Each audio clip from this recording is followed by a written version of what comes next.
March 15, 2025. Elon Musk burst into the Oval Office without an appointment, looking like he hadn't slept in days. His hands shook as he clutched a black folder marked Classified EYES Only. Dark circles hung under his eyes like bruises. The richest man in the world, who had built rockets and sent cars into space, stood before President Trump and whispered 3 sentences that made the president's blood turn to ice.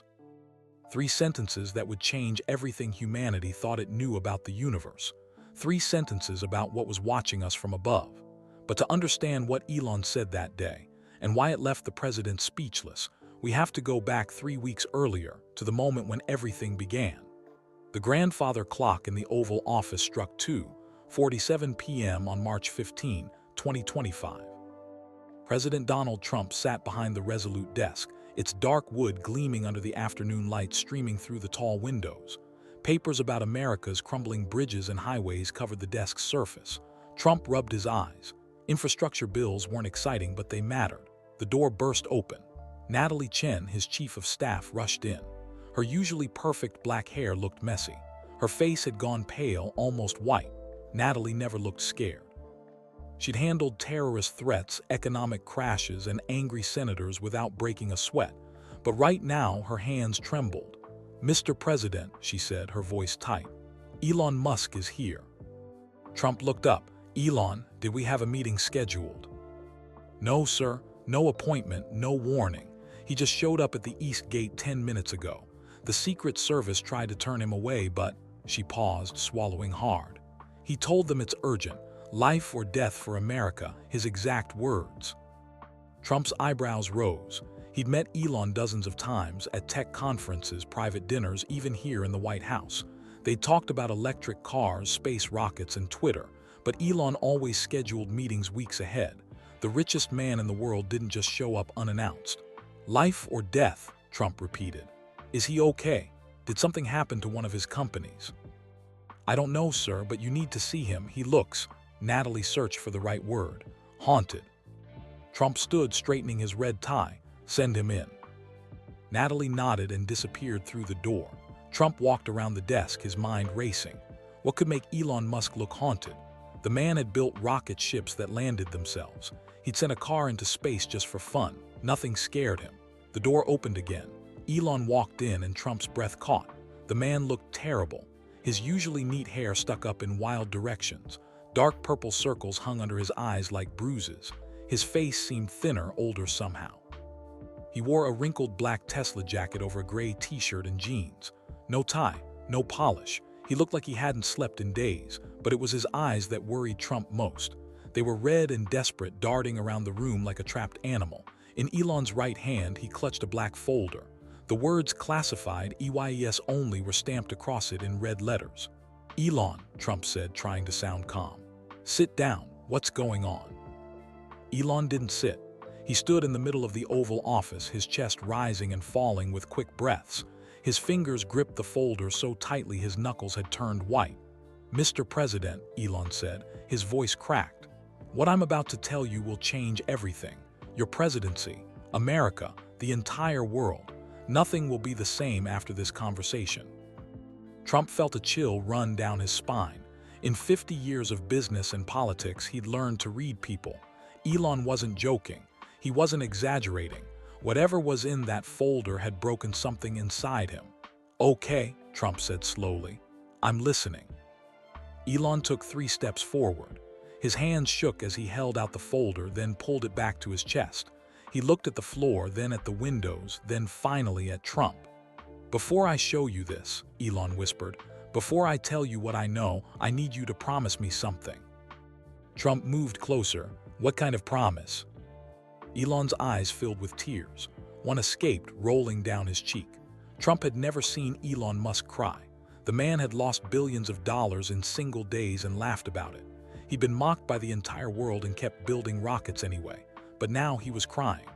"Promise me," Elon said, his voice barely audible, "that when the time comes, and it's coming soon, so soon, you'll do what's right, not what's easy, not what's political, what's right for every person on this planet." Trump's heart pounded. "Elon, you're scaring me. What's in the folder?" Elon opened his mouth. The words that came out made Trump's jaw drop. made his blood turn to ice, made him grab the edge of the resolute desk to steady himself.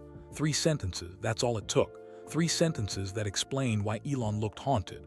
3 sentences that changed everything Trump thought he knew about the world, about space, about humanity's place in the universe. Trump staggered backward, his face draining of color. That's impossible, he breathed. Elon shook his head slowly. I wish it was, Mr. President. I wish to God it was. He opened the black folder, and President Donald Trump saw the truth that would shake the world to its core. February 22, 2025, SpaceX headquarters, Hawthorne, California. 3 weeks before Elon walked into the Oval Office, he stood in mission control at SpaceX, drinking his 5th coffee of the day. The room hummed with computer fans and quiet conversations. Dozens of engineers sat at monitors, tracking satellites and spacecraft orbiting Earth. Elon loved this room, the smell of electronics, the glow of screens showing the curve of the planet from space. Here, impossible things became real. Mr. Musk, a voice called from across the room. Marcus Rodriguez, his lead engineer, jogged over. Marcus was 32, born in Houston to Mexican parents and brilliant with orbital mechanics. But right now, his brown eyes were wide with confusion. What's wrong? Elon asked. You need to see this, right now. Marcus's voice was tight. They walked quickly to a private monitoring station in the corner. Marcus pulled up a chair for Elon and typed rapidly on the keyboard. A video feed appeared on the screen. This is from the International Space Station, Marcus explained. The external cameras. This footage is from 3 days ago, February 19th at 11:42 p.m. Eastern Time. The screen showed the familiar view from the ISS, the black void of space dotted with stars, and below, Earth's curved surface glowing blue and white. The station drifted peacefully through its orbit 250 miles above the planet. Watch, Marcus said, pointing. For 5 seconds, nothing happened. Then something moved at the edge of the frame. Elon leaned forward. A massive object slid into view, silent and smooth. It was metallic, reflecting sunlight in strange patterns, not like a satellite or space debris. The surface looked almost liquid, shifting and shimmering. The shape was wrong too, not round like a capsule, not flat like a solar panel. It reminded Elon of a diamond, but stretched and twisted in ways that hurt his eyes to look at. The object was enormous, bigger than a football field, bigger than the ISS itself. It drifted past the station, close enough that Elon could see details on its surface, patterns that might have been writing or circuits or something else entirely. Then it was gone, disappearing into the darkness. The video ended. Elon sat frozen. His coffee cup trembled in his hand. Is this real? He whispered.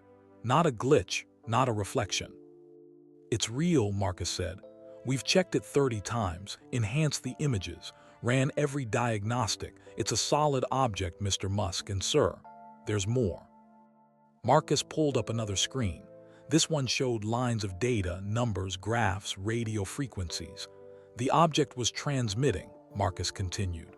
We picked up the signals with our satellites. At first, we thought it was random noise, but our AI analyzed it for 2 days straight. He highlighted a section of the data. These are prime numbers, 2, 3, 5, 7, 11, 13, perfect sequence.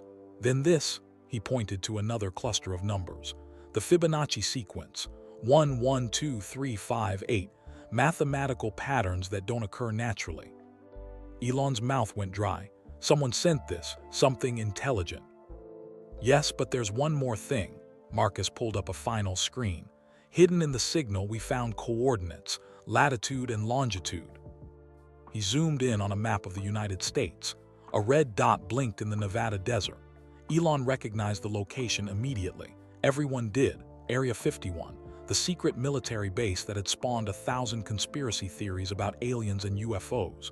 The place the government barely admitted existed. It's pointing to Area 51, Elon breathed. Not just pointing, Marcus said quietly.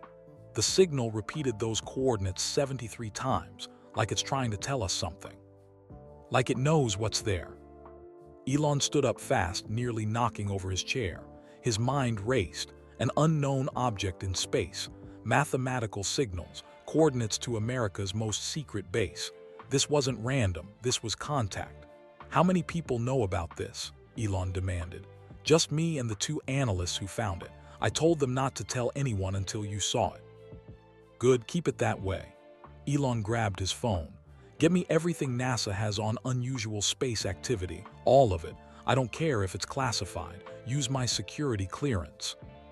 What are you thinking, Mr. Musk? Elon looked at the frozen image of the strange object on the screen. His reflection stared back at him from the dark monitor, looking small and fragile. I'm thinking, he said slowly, that we're not alone, and someone or something wants us to know it. He thought of his children sleeping safely at home. XAEAXI, now almost 5 years old. His twins Vivian and Griffin, 19 now. Saxon and Damien, 18. Kai, 17, and baby Techno Mechanicus, just 2. What kind of world were they growing up in?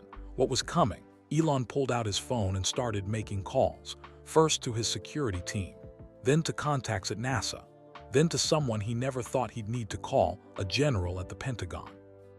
Whatever this was, it was bigger than SpaceX, bigger than any one person. And it was just beginning.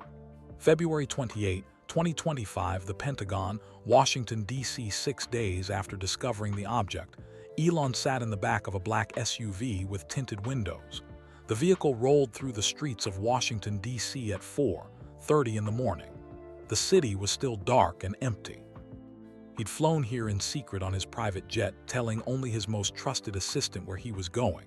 No press, no social media posts. This trip didn't exist. The SUV pulled up to a side entrance of the Pentagon. A young soldier in uniform checked Elon's ID 3 times before opening a heavy steel door. Elon followed the soldier down a long hallway, then into an elevator. The soldier pressed a button with no number on it. The elevator went down, and down, and down. Elon counted the seconds. 30, 40, 50. They had to be hundreds of feet underground now, deeper than subway tunnels, deeper than building foundations. Finally, the elevator stopped.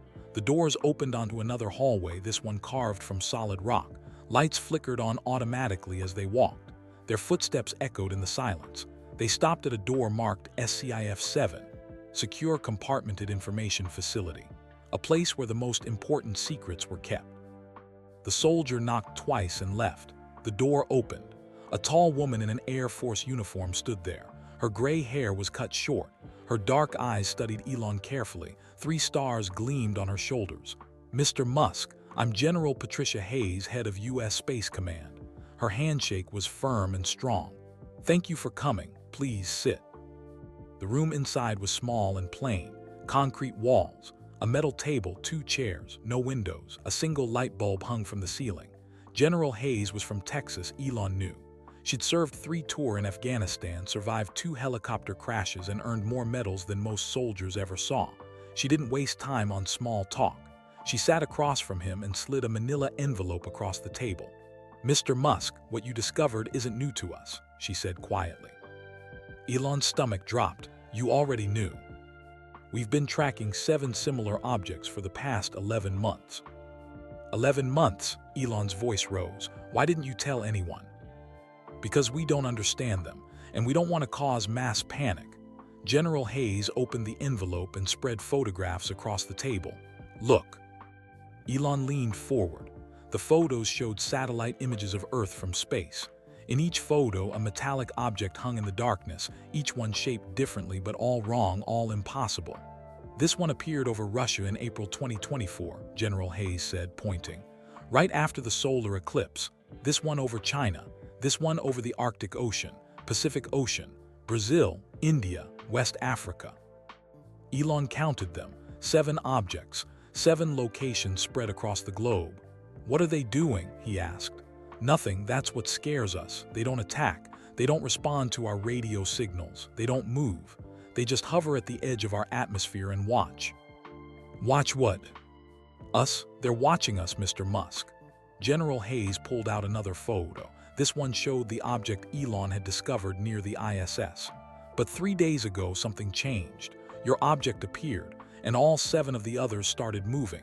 Slowly, just a few miles per day, but they're definitely moving now. Elon's hands felt cold. Moving where? We don't know yet, but they're also sending signals now, strong ones. We've been working with NASA and MIT to decode them. She pulled out a piece of paper covered in typed text.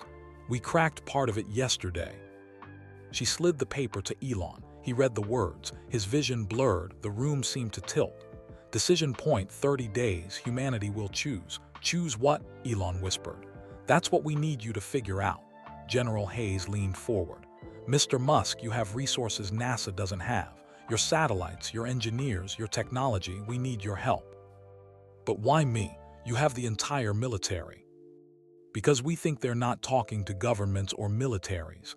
Look at where they sent their signal to your satellites, not ours. And the coordinates pointing to Area 51. That facility researches your type of technology. Rockets, propulsion systems, space exploration. General Hayes's eyes were deadly serious. These beings, whatever they are, have been watching humanity for nearly a year. They've studied us, and now they want to communicate, but not with soldiers or politicians. She paused. We think they want to talk to someone who's trying to take humanity to the stars, someone who represents our future. Elon felt like he couldn't breathe. You think they want to talk to me?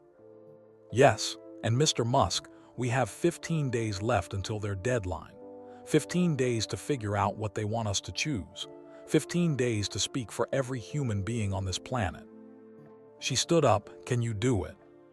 Elon looked at the photographs spread across the table.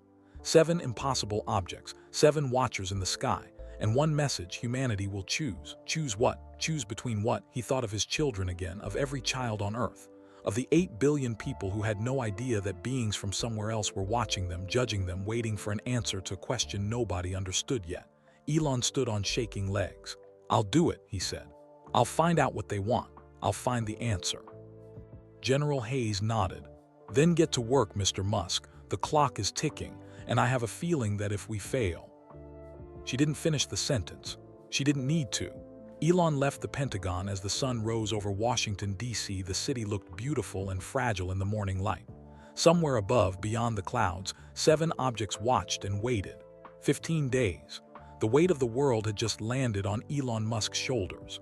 March 110, 2025, SpaceX headquarters, Hawthorne, California. Elon didn't sleep for the next 3 days. He built a secret lab in the basement of SpaceX headquarters. Only 5 people in the entire company knew it existed. The room had no windows, triple-locked doors, and walls lined with whiteboards already covered in equations and star charts. But Elon couldn't crack this puzzle alone. He needed the smartest people on Earth. On March 1st, Dr. Amara Okonkwo arrived from MIT. She was 38 years old, born in Lagos, Nigeria, and the world's leading expert in alien mathematics, the study of how non-human intelligence might communicate through numbers. Her dark skin glowed under the fluorescent lights as she shook Elon's hand. "Show me everything," she said simply. Elon did. Dr. Okonkwo studied the signals for 6 hours straight without speaking. Then she looked up, her eyes wide. "This is beautiful," she whispered. "Terrifying, but beautiful." The next day, Chen Wei arrived. He was a 52-year-old quantum physicist who had defected from China 2 years ago after his government tried to weaponize his research. His gray hair was always messy, and he wore the same wrinkled suit every day. But his mind was brilliant. Chen Wei listened to the decoded signals through headphones, his eyes closed. After an hour, tears ran down his cheeks. "They're not just sending information," he said quietly. "They're sending emotion, fear, hope, warning. This is more than math, this is art." On March 3rd, Father Miguel Santos joined them. He was 70 years old, a Catholic priest and astronomer who worked for the Vatican Observatory. The church had been studying the stars for centuries, looking for signs of God's other creations. Father Miguel had kind brown eyes and spoke 5 languages. "Why am I here?" he asked Elon. "Because this isn't just about science," Elon replied. "It's about meaning, purpose, and you understand those things better than anyone." The 4 of them worked 18 hours a day in the hidden lab. They barely ate. They took turns sleeping on a couch in the corner. Coffee cups and food wrappers piled up on every surface. Dr. Okonkwo made the first breakthrough on March 5th. "Look at this pattern," she shouted at 2 in the morning, startling everyone awake. She pointed at her computer screen. "The signals aren't random. They're describing events, specific moments in Earth's history." She showed them the decoded sequences. Each cluster of numbers matched a date and location. This one describes an asteroid impact 66 million years ago, the extinction of the dinosaurs. Her finger moved to another cluster. This one is the last ice age, 20,000 years ago. This one is World War II, the atomic bomb. This one is the moon landing in 1969. Elon leaned closer. What's this recent one? Dr. Okonkwo's voice dropped. September 11th, 2001, and this one is COVID-19 in 2020. The room went silent. They've been watching us for millions of years, Chen Wei said slowly, recording everything, every triumph, every disaster, every choice we've made. Father Miguel picked up his worn Bible from the table. His hands trembled. Every major religion mentions this, he said quietly.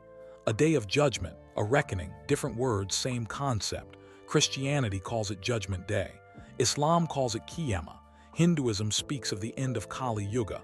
Buddhism talks about the decline of Dharma. He looked at them. What if this is it? What if they're here to judge us? Judge us for what? Elon asked. For whether we deserve to continue, Father Miguel whispered. The next 3 days were a blur of work and worry. They found more patterns in the signals. References to human art, the Mona Lisa, Beethoven's Ninth Symphony, Shakespeare's plays. References to human cruelty, slavery, genocide, war. References to human innovation, the printing press, electricity, computers. Every aspect of humanity recorded and analyzed. On March 8th, Elon called his mother. May Musk answered on the second ring. She was 76 years old now, a famous model and nutritionist and the strongest person Elon had ever known. She'd raised 3 children alone after her divorce, working multiple jobs, never complaining. Elon, it's 3 in the morning in California. What's wrong? Elon sat in his car in the SpaceX parking lot. The stars were bright overhead. Somewhere up there, 7 objects watched. Mom, he said, his voice breaking. I can't tell you everything, but I'm scared, really scared. Of what, sweetheart? Of failing, of letting everyone down, of saying or doing the wrong thing, and he couldn't finish. May was quiet for a moment. When she spoke, her voice was firm and warm. Elon, listen to me. Your whole life, people told you that you couldn't do things. They said you couldn't build electric cars that people would buy. You did. They said you couldn't land rockets. You did. They said you couldn't make space travel affordable. You're doing it. This is different, Mom. No, it isn't. You've always been preparing for something big, bigger than business, bigger than money. You were born for something important, Elon. I knew it the day you were born.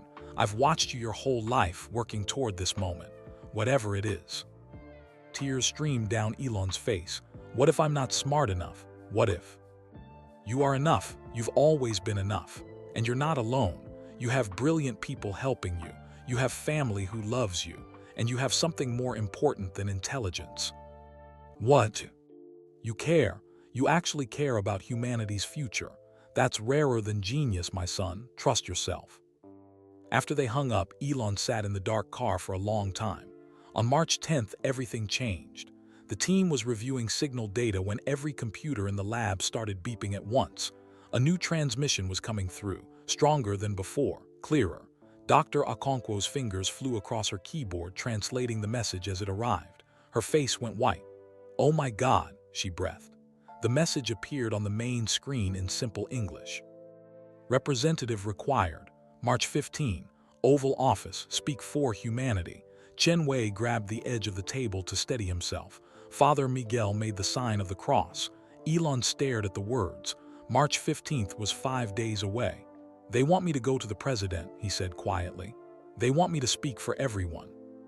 What will you say? Dr. Okonkwo asked. Elon had no answer. That night he flew home to Austin, Texas. He needed to see his children. He needed to remember what he was fighting for. His youngest Techno was asleep in his crib. Elon watched the baby's chest rise and fall with each breath, so innocent, so unaware that beings from another world were deciding his future. Elon's girlfriend, Shivan Zilis, found him there an hour later. You're scaring me, she said softly. What's happening? I can't tell you yet, but soon, very soon, everyone will know. She held his hand. Whatever it is, you'll handle it, you always do. But as Elon looked at his sleeping son, he wondered if that was true. Some problems couldn't be solved with engineering or money or innovation. Some problems required wisdom he wasn't sure he possessed. 4 days until March 15th. 4 days to prepare for the most important conversation in human history.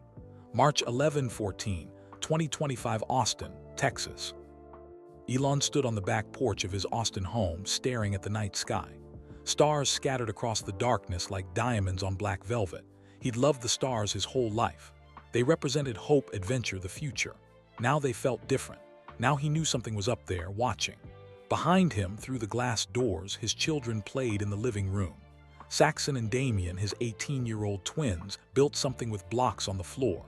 They were laughing about a joke Elon couldn't hear. Their faces glowed with happiness. XAEAXI, almost 5 now, zoomed around with a toy rocket ship making whooshing sounds.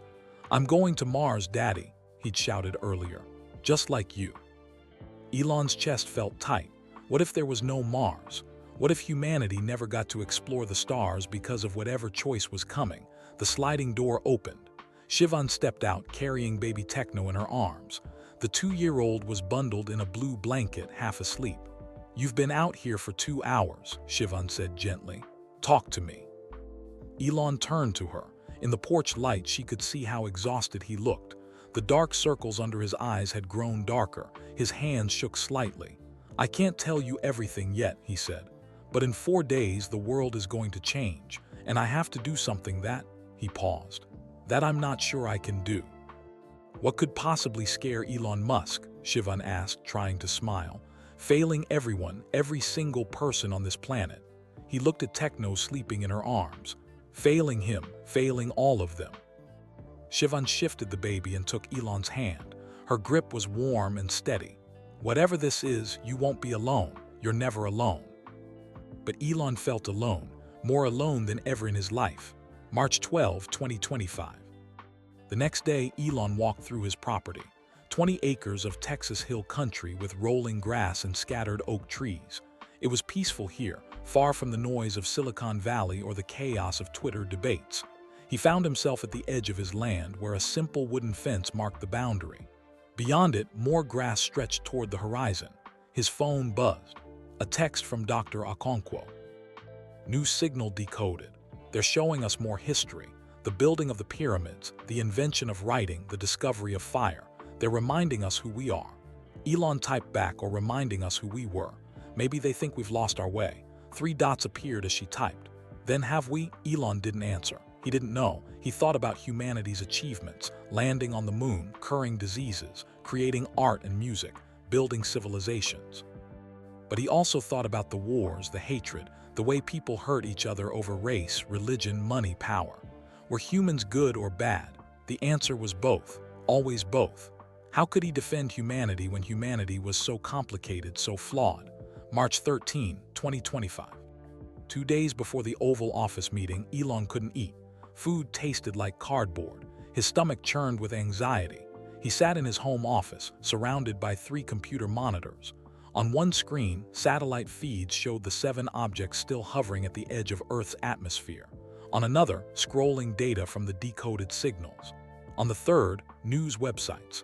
The news had started noticing strange things. Reports of unusual auroras in places they shouldn't appear, over Mexico, over Egypt, over Australia. Scientists couldn't explain them. Compasses were malfunctioning worldwide. Birds were flying in wrong directions. Whales had beached themselves on 3 different continents in the past week. The public didn't know the truth yet. Governments were keeping it secret to prevent panic. But people sensed something was wrong. Something was different. Elon's phone rang. It was Father Miguel. "I've been praying," the old priest said, "for you, for all of us, and I had a thought." "What?" "You asked how to defend humanity, but maybe that's not what they want. Maybe they don't want us to defend ourselves. Maybe they want us to be honest." "Honest about what?"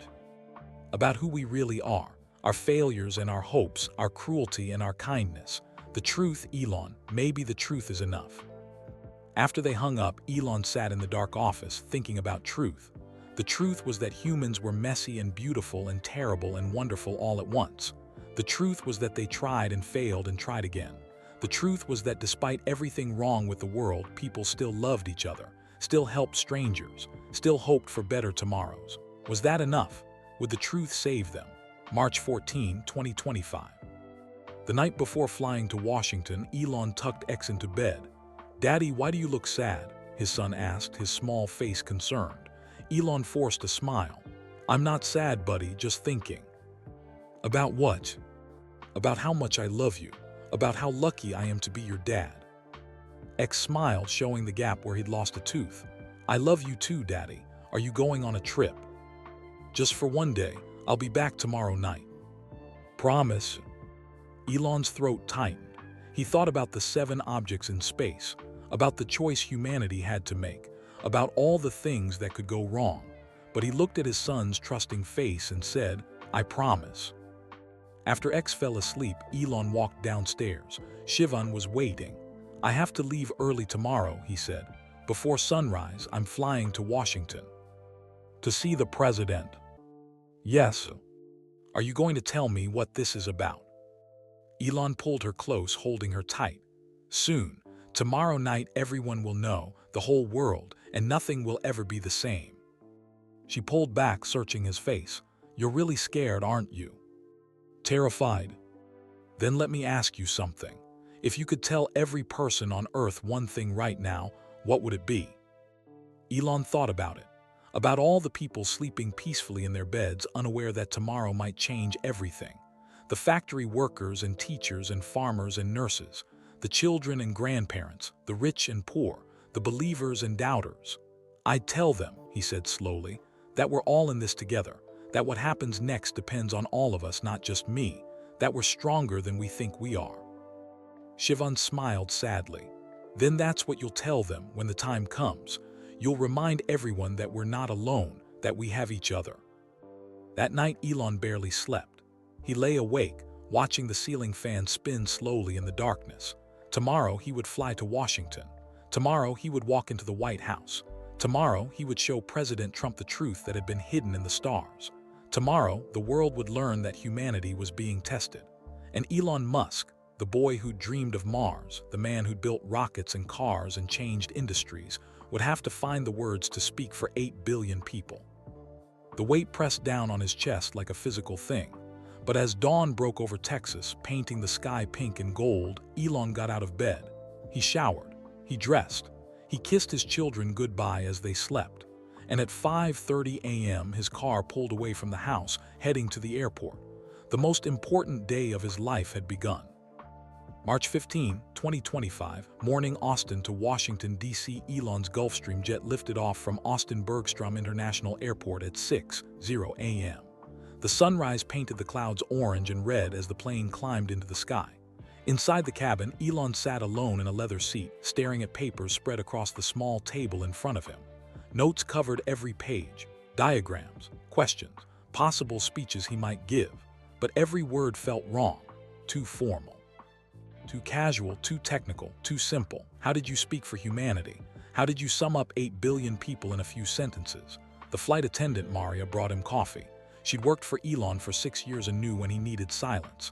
She set down the cup and left without a word. Elon sipped the coffee. It was hot and bitter. He looked out the window at the clouds below, solid and white like a blanket covering the earth. Somewhere beneath those clouds, people were waking up, starting their days, drinking coffee like him, getting kids ready for school, heading to work, completely unaware that today might be the day everything changed. The TV screen built into the cabin wall was on, muted. News channels flashed images that made Elon's stomach clench. CNN showed footage of the strange auroras from last night, green and purple lights dancing over the Grand Canyon. Scientists on the screen looked confused, gesturing at charts they couldn't explain. BBC reported that compasses worldwide were now off by an average of 3 degrees. Navigation systems in ships and planes were malfunctioning. Airlines were canceling flights. A Brazilian news channel showed video of hundreds of dolphins swimming in circles near Rio de Janeiro, acting strangely. Marine biologists had no explanation. The news anchors tried to sound calm, but Elon could see the worry in their eyes. They sensed something was wrong. They just didn't know what. Not yet, Elon thought. But soon, very soon, his phone buzzed. A text from Dr. Okonkwo. The objects moved again overnight. All 7 are now positioned directly above major cities. New York, London, Tokyo, Moscow, Mumbai, Sao Paulo, Lagos, they're making themselves visible. People are starting to notice. Elon's hands tightened on his phone. The beings weren't hiding anymore. They were announcing themselves, getting ready. Another text, this time from General Hayes. We're tracking increased activity. Whatever happens today, we're ready. Military on standby, God help us all. Elon closed his eyes and took a deep breath. He thought about the words Father Miguel had said, maybe they want us to be honest. He pulled out a small notepad and began to write, not a speech, just thoughts. Honest thoughts about humanity. We are flawed, we make terrible mistakes. We hurt each other, but we also love, we create, we dream, we help strangers in disasters. We write songs about hope. We build hospitals to heal the sick. We are trying, always trying to be better. The plane began its descent an hour and 40 minutes later. Elon looked out the window as Washington, D.C. came into view. The white dome of the Capitol building gleamed in the morning sun. The Washington Monument pierced the sky like a needle. The city looked so small from up here, so fragile. The landing was smooth. When the jet's wheels touched the runway at Reagan National Airport, Elon felt his heart start to race. This was real, this was happening. A black SUV with tinted windows waited on the tarmac, its engine running. Two Secret Service agents stood beside it wearing dark suits and sunglasses. They didn't smile, they didn't speak. They just opened the door. Elon grabbed his black folder, the one marked classified, EYES only, and stepped out of the plane. The morning air was cool against his face. The sky above was bright blue and perfectly clear, but Elon knew that appearance was a lie. High above, beyond what human eyes could see, 7 objects waited. He climbed into the SUV. The door closed with a heavy thunk. The vehicle pulled away immediately, no hesitation. Nobody spoke during the 20-minute drive. The Secret Service agents sat in front, silent as statues. Elon sat in back, clutching his folder, watching Washington pass by through the tinted windows. They drove past the Lincoln Memorial, where tourists took pictures of the seated president carved in marble, past the reflecting pool where families walked and children fed ducks, past the World War II Memorial honoring soldiers who'd fought to save the world once before. Now it's my turn, Elon thought. Now I have to try to save it. The SUV turned onto Pennsylvania Avenue, and there it was, the White House, 1600 Pennsylvania Avenue, the most powerful address in America. Maybe in the world. The building looked smaller in person than on TV, wider, more elegant. The columns gleamed. The flag waved gently in the breeze. Guards stood at attention at the gates. Security cameras watched from every angle. This was one of the most protected buildings on Earth, but no amount of protection could stop what was coming. The SUV passed through the gates and pulled up to the East Wing entrance. An aide Elon didn't recognize opened his door. Mr. Musk. The president is waiting for you. Elon stepped out. His legs felt weak. His mouth was dry. The black folder seemed to weigh 1,000 pounds in his hands. He followed the aide through corridors he'd walked before during official visits, past portraits of former presidents watching from the walls, past staffers hurrying with papers and phones, past the weight of 248 years of American history. They stopped at a door Elon knew well, the Oval Office. The aide knocked twice, then opened the door. Mr. President. Elon Musk is here. Elon walked inside. President Trump stood behind the resolute desk looking at papers. Natalie Chen, the chief of staff, stood nearby, her face pale with concern. This was the moment that would determine everything. Elon opened his mouth to speak. And that's when the lights in the White House flickered. Once, twice, 3 times. Every phone in the building began buzzing at once. Natalie grabbed her phone, looked at the screen, and gasped. Mr. President, she said, her voice shaking. It's happening. They're here. All 7 objects just descended into visible range. Every person on Earth can see them now. Trump's face went white. Show me. Natalie turned on the TV mounted on the wall. Every news channel showed the same thing. 7 massive objects hovering over 7 cities, visible to the naked eye, undeniable and impossible. The secret was out, and the fate of 8 billion people hung in the balance. March 15, 2025, 2:47 p.m. The Oval Office, Washington, D.C. The television showed chaos unfolding across the world.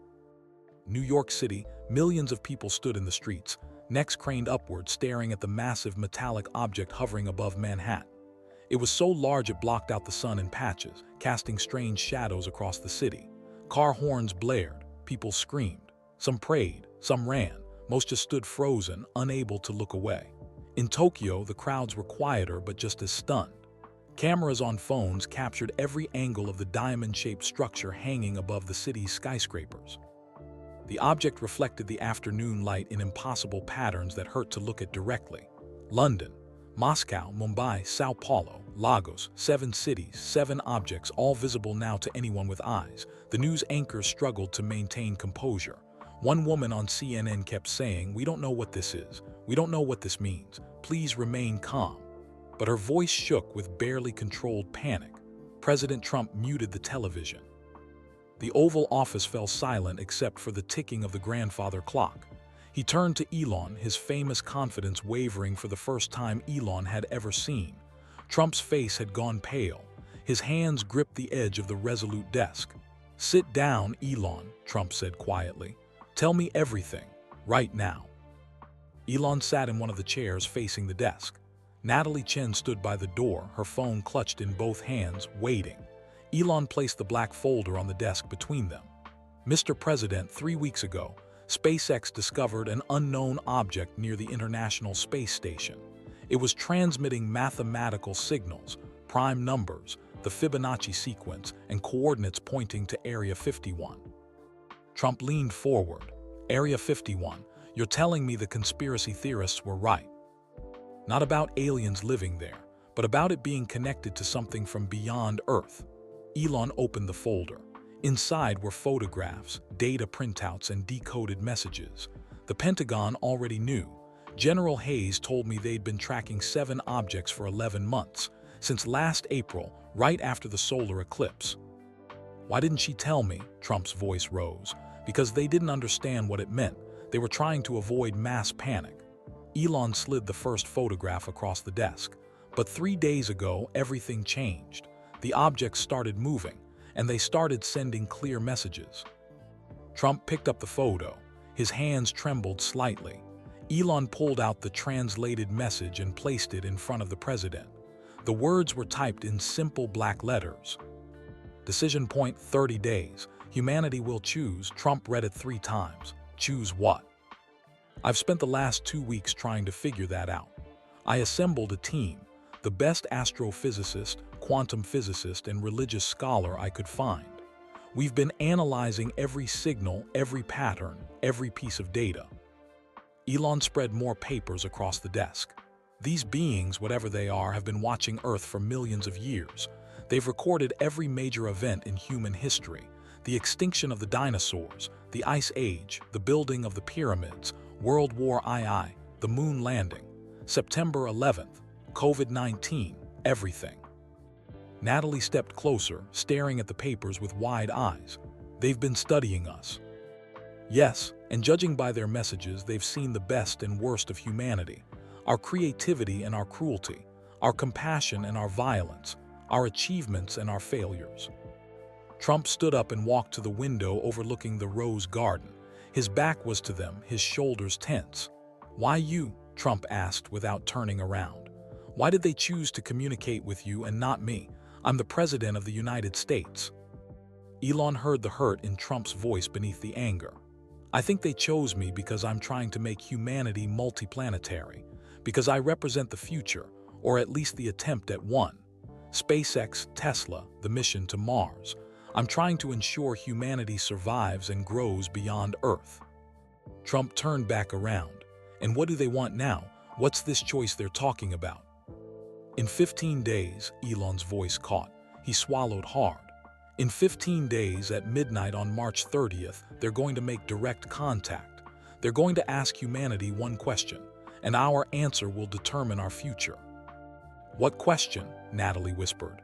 "I don't know. The signals haven't revealed that yet. But Mr. President," Elon stood, his legs shaking, "I need your help. This isn't about one person or one country. This is about every human being on this planet. We need to prepare a response that speaks for everyone." Trump walked back to his desk slowly. He sat down heavily in his chair, looking older than Elon had ever seen him. "You know what people will think," Trump said quietly.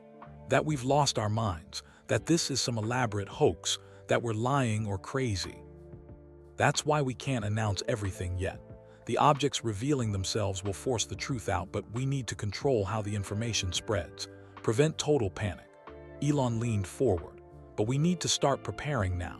We need to assemble a council, scientists, philosophers, religious leaders from every faith, artists, everyday people from every continent. We need to understand what humanity truly values, what makes us worth saving. Trump's eyes narrowed. Worth saving? You think they're deciding whether to destroy us? I think they're deciding whether to let us continue, whether to welcome us into whatever community exists beyond Earth, or to quarantine us here until we grow up, or, Elon couldn't finish the sentence, or end us, Trump finished grimly. The grandfather clock chimed 3 times. Outside, sirens wailed across Washington as emergency vehicles responded to the panic spreading through the city. Trump opened a drawer in the Resolute desk and pulled out a red phone, the emergency line to military command. He stared at it for a long moment, then put it back. "If we answer wrong," Trump said slowly, "if we say the wrong thing or make the wrong choice, what happens?" Elon's silence was deafening. The weight of it filled the room like a physical presence. Finally, Trump stood. He walked around the desk and extended his hand to Elon. "Okay," he said, his voice steady now, resolved. "Let's save the world, Elon. Let's show these beings that humanity is worth keeping around." They shook hands. In that moment, differences in politics, personality, and opinion melted away. They were just 2 men facing the impossible together. "We'll need total secrecy on some things," Trump said, his mind already working. "But we also need to keep the public calm. Can you get your team to the White House by tomorrow morning?" "Already arranged. Dr. Okonkwo, Chen Wei, and Father Santos are on flights right now." Trump nodded. "Good. Natalie, clear my schedule for the next 2 weeks. Everything. Cancel it all. And get me the Joint Chiefs, the National Security Advisor, and the Secretary of State. Tell them it's code red." Natalie nodded and hurried out, already making calls. Trump looked at Elon. "You said you need representatives from all over the world. How do we choose them?" "Not we, they do. We put out a call for applications. People who represent different walks of life, different beliefs, different experiences. A farmer, a teacher, a nurse, a soldier. People who know what really matters. And we only have 15 days to find them. 14 now. We lost one while I was flying here." Trump walked back to the window. The sky was darkening as afternoon turned to evening. Somewhere above those clouds, 7 objects watched and waited. "Elon," Trump said quietly, "what if we fail? What if 14 days isn't enough?" Elon thought of his children, of X playing with his toy rocket, of baby Techno sleeping peacefully, of every child on Earth who deserved a future. "Then we fail knowing we tried everything. But Mr. President, I don't think they would give us this chance if they didn't believe we could succeed. They've watched us for millions of years. They know what we're capable of." Trump turned, and for a moment, Elon saw genuine fear in his eyes. "I have grandchildren too, you know," Trump said softly. 10 of them. They're young, innocent. They don't deserve to pay for humanity's mistakes. Then we make sure they don't have to." The 2 men stood in the Oval Office as darkness fell over Washington. Outside, the world descended into chaos. But inside, a plan was forming. A desperate, impossible plan to speak for humanity, and everything depended on finding the right words. March 1630, 2025, the White House and beyond. The world didn't sleep that night. News of the 7 objects spread like wildfire across every continent. Social media exploded with theories, prayers, and panic. Governments scrambled to respond. Religious leaders held emergency services. Scientists appeared on every news channel trying to explain the unexplainable. But in the White House basement, in a secure room that didn't officially exist, work had already begun. Elon stood before a whiteboard at 3:00 a.m. on March 16th, writing furiously. Dr. Okonkwo sat at a computer analyzing new signals. Chen Wei paced the room, muttering equations. Father Miguel knelt in the corner, praying quietly. President Trump entered, still wearing his suit from yesterday. He hadn't slept either. "Tell me you have something," he said. Dr. Okonkwo looked up, her eyes red from exhaustion. "The being sent another message 2 hours ago. It's different from the others." She displayed it on the main screen. "You have asked WHY. We answer, because you are at a crossroads. Technology without wisdom leads to destruction. Power without compassion leads to darkness. You possess both great potential and great danger. The question we will ask determines which path you choose. Trump read it twice. They're giving us a test. Not a test, Father Miguel said, standing up. A mirror. They're making us look at ourselves. Over the next 2 days, the Council of Humanity was assembled. The president made a televised address on March 17th explaining part of the truth. Yes, the objects were real. Yes, they were from beyond Earth. Yes, there would be communication. No, it wasn't an invasion, it was a conversation. The speech calmed some people, terrified others, but it gave them something concrete, a framework to understand the impossible. Meanwhile, applications poured in from around the world. Millions of people wanting to represent humanity. The selection team worked around the clock, reviewing stories, backgrounds, experiences. By March 20th, they had their 30 representatives. The Council of Humanity. From America, William McCarthy, a 68-year-old corn farmer from Iowa who'd worked his land for 40 years. From Kenya, Grace Kimani, a 32-year-old elementary school teacher in Nairobi who taught children in a school with no electricity. From Brazil, Rosa Santos, a 45-year-old nurse who'd worked through the COVID-19 pandemic in Sao Paulo's poorest neighborhoods. From Japan, Hiroshi Tanaka, a 57-year-old fisherman whose family had fished the same waters for 12 generations. From India, Priya Sharma, a 73-year-old grandmother who ran a charity feeding street children in Mumbai. From France, Anton Dubois, a 29-year-old artist who created murals celebrating diversity in Paris. From Israel, David Cohen, a former soldier who now worked for peace organizations, trying to bridge divides.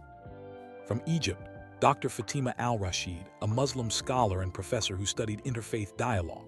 From Australia, Emma Thompson, a 16-year-old cancer survivor who raised money for children's hospitals. And 21 others, a mechanic from South Africa, a software engineer from China, a musician from Mexico, a librarian from Canada, a construction worker from Poland, a veterinarian from Argentina, a chef from Thailand, a social worker from Nigeria. Each person represented something essential about humanity: work, education, healing, tradition, compassion, art, peace, faith, hope, service. They arrived in Washington between March 21st and 23rd. Secret Service brought them to the White House through back entrances. The public knew a council was being formed but didn't know who was on it. The 30 people gathered in the White House Situation Room for the first time on March 24th. Elon stood before them looking at faces from across the world. Different ages, different colors, different languages, but all human, all hoping for the same thing: survival. "Thank you for coming," Elon began. "In 6 days at midnight on March 30th, we will be asked a question. We don't know what question yet, but our answer will determine humanity's future." William, the Iowa farmer, raised his weathered hand. "Son, what exactly are we supposed to do? I grow corn. I don't know nothing about aliens or spaceships." "That's exactly why you're here," Elon said gently.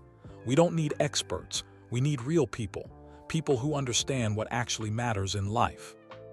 Over the next 5 days, the council talked.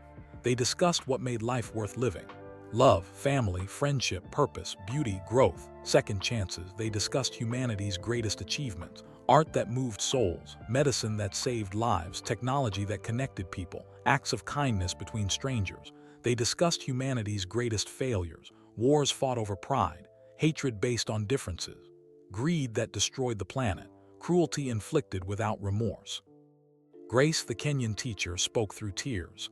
"My students have nothing: no books, no computers, sometimes no food. But they come to school every day with hope in their eyes. They believe their lives can be better. That's what makes us human. We hope even when we have no reason to." Rosa, the Brazilian nurse, added, "I held dying patients' hands during COVID. Rich, poor, black, white, everyone bleeds the same. Everyone fears the same. Everyone loves the same. We forget that too often." Hiroshi, the Japanese fisherman, said quietly, "The ocean doesn't care about our politics or religions. It treats everyone equally. Maybe we should too." The conversations continued late into each night. Disagreements happened about religion, politics, values, but slowly something beautiful emerged. a shared understanding that despite their differences, they all wanted the same things: safety for their children, dignity in their work, connection with others, meaning in their lives. By March 29th, they had reached a consensus. Not about what to say, they still didn't know the question, but about what they believed. That night, Elon couldn't sleep. He walked through the empty White House corridors at 2:00 a.m., his footsteps echoing on marble floors. He found President Trump in the Oval Office, sitting alone in the dark. "Can't sleep either?" Trump asked. Elon sat down, "Thinking about my kids, about what kind of world they'll wake up in tomorrow." Trump nodded. "My grandson asked me yesterday if the objects were going to hurt us. He's 7. I didn't know what to tell him." "What did you say?" "I said Grandpa was working very hard to make sure everyone stays safe. I hope I wasn't lying." They sat in silence for a moment. "Elon," Trump said quietly, "do you remember what you made me promise that first day, when you walked in here?" Elon remembered. It felt like a lifetime ago, though it had only been 15 days. Flashback March 15th, 2:47 p.m. When Elon first entered the Oval Office, shaking and holding the black folder, Trump had asked, "What kind of promise?" Elon had leaned close, his voice barely a whisper, and said something that made Trump's jaw drop, something that shocked the president into silence. "Promise me that whatever they ask, you'll let humanity answer honestly, even if the truth makes us look weak, even if admitting our flaws feels dangerous. Because lies will doom us, Mr. President. Only truth can save us. We have to be vulnerable. We have to be real." That simple request, to show weakness, to admit imperfection, to be vulnerable before beings who could destroy them, had left Trump speechless. Because Trump had spent his entire life projecting strength, never admitting mistakes, never showing weakness, and Elon was asking him to do the opposite. Back to present March 30th, 12:00 a.m. The White House Situation Room was packed at 11:45 p.m. on March 30th. The 30 council members sat in chairs arranged in a circle. President Trump stood with his cabinet. Military generals lined the walls. Dr. Okonkwo, Chenway, and Father Miguel monitored equipment. In the center of the room sat the communication device, built by SpaceX engineers over the past 2 weeks. A sleek black box with a single speaker and microphone. It looked simple, almost ordinary. But it would carry the most important conversation in human history. Around the world, billions watched and waited. Every television, every computer, every phone. The objects had sent a final message that afternoon, telling humanity to tune in at midnight Eastern Time. Churches held vigils, mosques filled with prayers, temples burned incense, families huddled together, strangers held hands in streets. At 11:59 p.m., the device activated. A low hum filled the room. Then silence. At exactly midnight, a voice emerged from the speaker. It was unlike any voice Elon had ever heard. Neither male nor female, neither young nor old. It seemed to exist outside normal categories, ancient and timeless, yet somehow warm and alive. The voice spoke in perfect English, though everyone listening in other languages heard it in their native tongue simultaneously. "Humanity, you have reached a critical junction in your development. Your species possesses remarkable potential, but also remarkable capacity for destruction. We have observed you for millions of your years. We have witnessed your evolution, your struggles, your triumphs, and your failures." Tears streamed down faces throughout the room. The weight of those words, millions of years of observation, was crushing. "We have seen your wars and your peace treaties, your cruelty and your compassion, your selfishness and your sacrifice. We have seen you at your worst and your best." The voice paused. The silence felt heavy, pregnant with meaning. "We are not here to judge you. We are not your conquerors or your destroyers. We are witnesses, guardians, watchers of young species reaching toward the stars." Elon's hands gripped the arms of his chair. "Not judges, witnesses. You stand now at the threshold. Your technology grows exponentially. Within 1 generation, you will possess the power to spread across your solar system. Within 3 generations, you may reach other stars. But power without wisdom is dangerous, not just to yourselves, but to others. The galaxy is vast, but it is also fragile. Civilizations that expand without growth of spirit become cancers, destroying worlds in their path. So we ask, Not to test your knowledge, but to understand your wisdom. Not to measure your intelligence, but to gauge your heart. The room held its collective breath.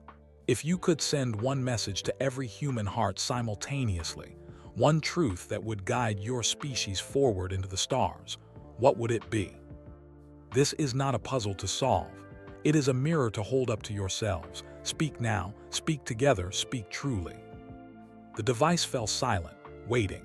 Every eye in the room turned to Elon. He thought of his mother's words, "You were born for this moment." He thought of his children sleeping at home, dreaming innocent dreams. He thought of the billions watching, hoping, praying. Elon stood. His legs shook. His voice nearly failed. But then he spoke. The message would be this: you are not alone and you are enough. The voice responded immediately. Explain. Elon's voice grew stronger. Every human being feels isolated sometimes, afraid they don't matter, afraid they're not smart enough, strong enough, good enough. This fear, this loneliness makes us hurt each other, makes us greedy, makes us build walls instead of bridges, makes us tribal and suspicious. But the truth is, we're all connected. Every act of kindness echoes through time. Every scientific discovery builds on 10,000 that came before. Every song, every story, every moment of love adds to our collective strength. We're not separate. We never were. William, the Iowa farmer, stood up, his voice rough with emotion. And we're enough because we keep trying. I've had crops fail. I've had years where nothing worked. But every spring I plant again. That's what humans do. We fail and we try again. Grace, the Kenyan teacher, rose next. We're enough because we learn, we change. My grandparents lived under colonialism. My parents fought for freedom. I teach children who will build a better future. Each generation grows. Rosa, the Brazilian nurse, her voice shaking. We're enough because we care for strangers. During the pandemic, nurses worked until we collapsed. Not for money, because we couldn't bear to let people die alone. That's human. That's who we are. One by one, all 30 council members stood and spoke. The mechanic from South Africa. We're enough because we fix what's broken. Machines, communities, relationships.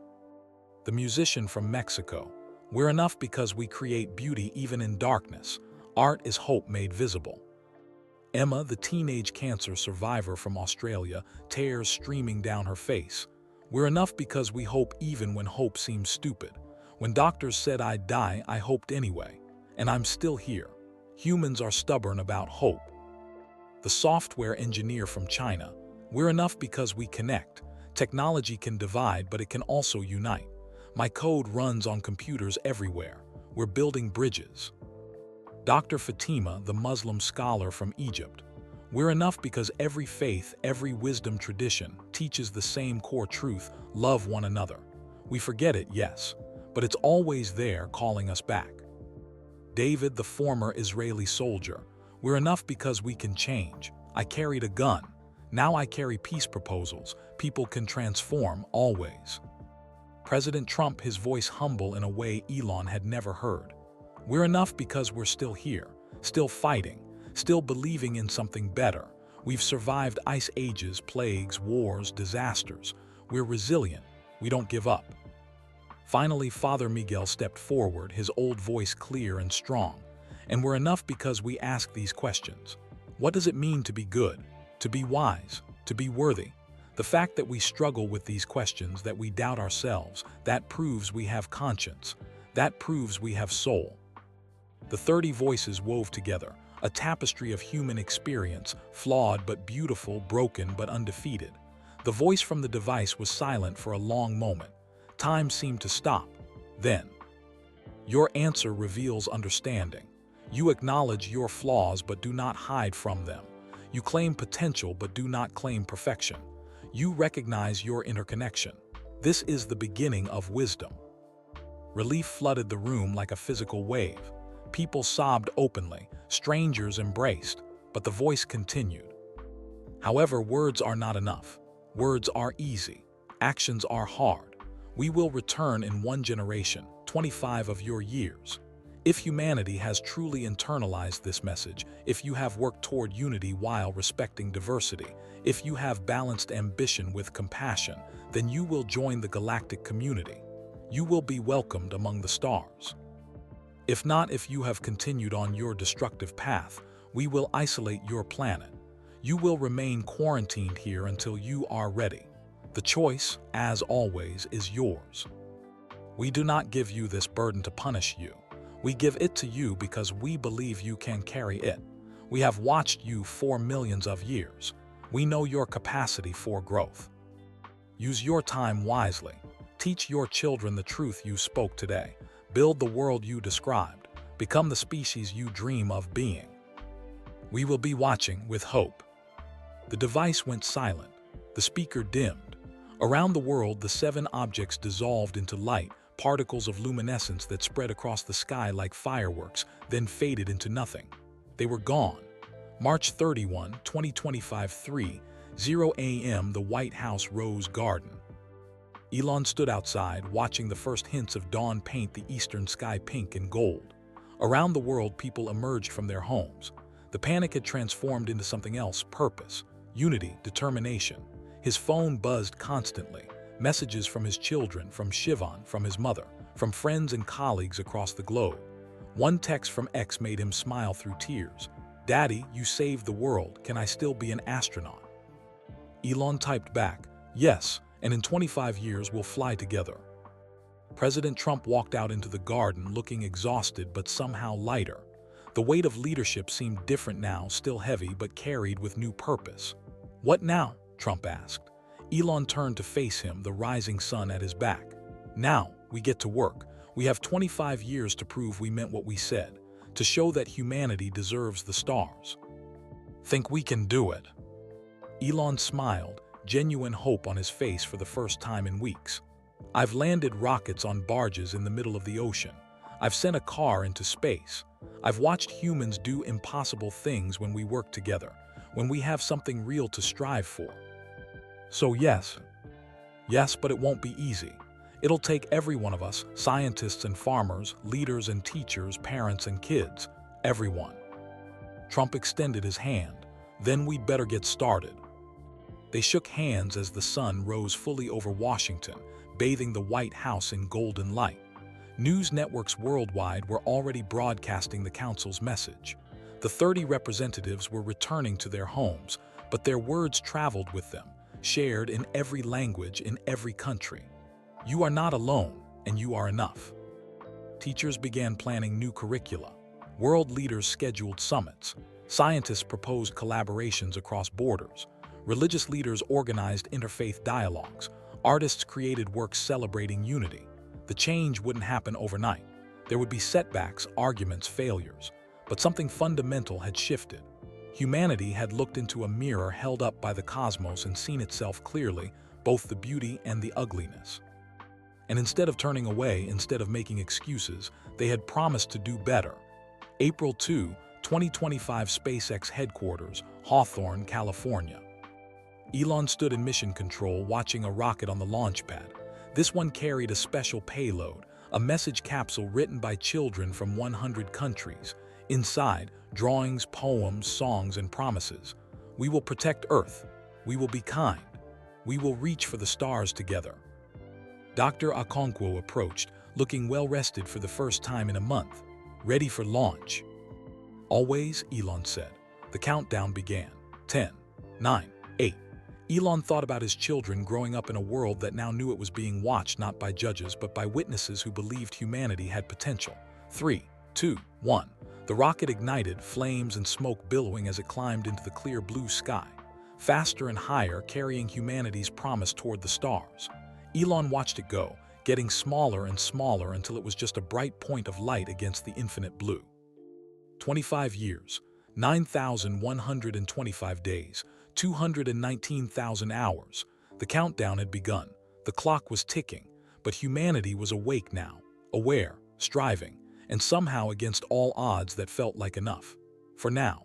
The promise echoed in Elon's heart, in Trump's determination, in the words of 30 ordinary people who spoke for billions. You are not alone, and you are enough.